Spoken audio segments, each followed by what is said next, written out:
नमस्कार, पळोवया प्रायम खबरो।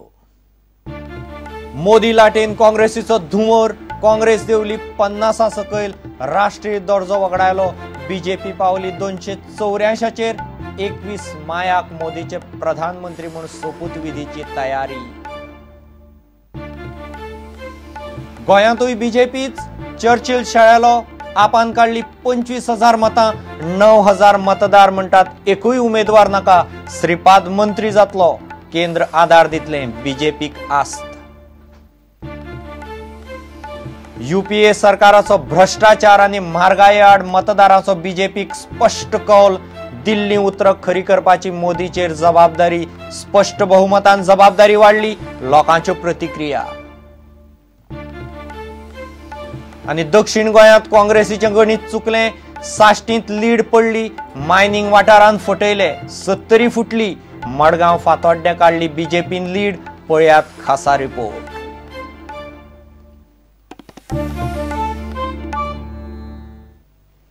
खबरो विस्तारान। लोकसभा वेंचणुकेत 30 वर्सांत पयलेच फावट एखादे पक्षाक स्पष्ट बहुमत मेळ्ळां। बीजेपीन स्वताचे बळार 284 सीट काडले। स्वता सरकार करपाक आंकडो पुरो। एनडीए धरल्यार खासदारांचो आंकडो 340 म्हऱ्यान पावता। फाटली 10 वर्सां केंद्रांत सत्तेर आशिल्ली काँग्रेस फक्त 44 सीट काडपाक पावली। संसदेत राष्ट्रीय पक्ष म्हणून काँग्रेसीची मान्यताय वता। विरोधी पक्ष म्हणून सुद्दां काँग्रेसीन सुवात राखली ना। 21 मायाक मोदीची प्रधानमंत्री म्हणून सोपूतविधीची तयारी चल्ल्या।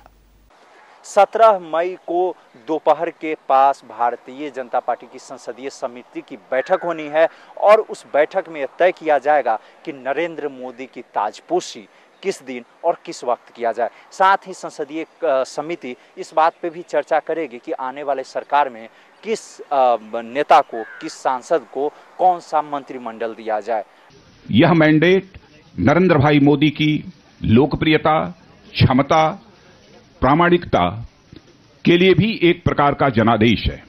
मुझे अटल जी की वह उक्ति अच्छी तरह याद है कि अंधेरा छटेगा, सूरज निकलेगा और कमल खिलेगा। मुझे लगता है कि आज इस स्वतंत्र भारत के इतिहास में अटल जी की वह उक्ति पूरी तरह से चरितार्थ होती हुई दिख रही है। अब कमल सारे हिंदुस्तान में, देश के सभी भौगोलिक क्षेत्रों में पूरी तरह से खिल चुका है। हम लोगों का जो एजेंडा था इस चुनाव का, वह डेवलपमेंट का था, गुड गवर्नेंस का था। वैसे हमारे पॉलिटिकल अपोनेंट्स के द्वारा यह भरपूर कोशिश की गई कि किसी तरीके से कॉमन मासेस के अटेंशन को यह जो डेवलपमेंट और गुड गवर्नेंस का हमारा एजेंडा है, इससे डाइवर्ट किया जा सके। पॉजिटिव एजेंडा के आधार पर और साथ ही साथ नरेंद्र भाई मोदी की डायनेमिक लीडरशिप के आधार पर हमको इतनी शानदार सफलता हासिल हुई है। जनता ने जो भी निर्णय लिया है, तो जनता का निर्णय जनतंत्र के अंदर सर्वोपरि होता है और मैं उसकी इज्जत करता हूं। चुनाव की जीत या हार तो चलती रहती है कि आपने हर जगह कैंडिडेट्स खड़े किए, हमने तो एक प्लेटफॉर्म दिया है। उसमें कहाँ लोग समर्थन करेंगे, कहाँ लोग समर्थन नहीं करेंगे, आपको पता ही नहीं है। हमें भी उम्मीद नहीं थी कि पंजाब में इस तरह का समर्थन मिलेगा और हमें उम्मीद ये भी नहीं थी कि दिल्ली में इतना कम वो समर्थन मिलेगा।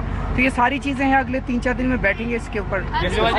Congress party has done pretty badly. There's a lot for us to think about. And as vice president of the party, I hold myself responsible for what has happened. यह जनादेश स्पष्ट रूप में हमारे खिलाफ है, हमारी पार्टी के खिलाफ है। हम मतदाताओं के इस फैसले का विनम्रता के साथ आदर करते हैं, लेकिन इसके साथ ही हम यह आशा भी करते हैं कि केंद्र में जो सरकार बनेगी, यह भारतीय समाज की एकता और देश के हितों के साथ समझौता नहीं करेगी। मैं नई सरकार को अभी से बधाई देती हूं।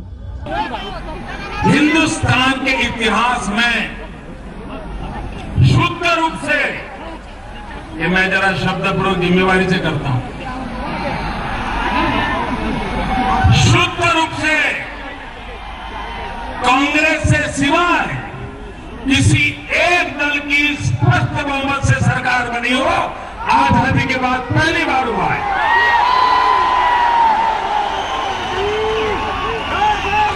मैं नहीं जानता हूं पॉलिटिकल पंडितों का इस पर ध्यान गया कि नहीं गया।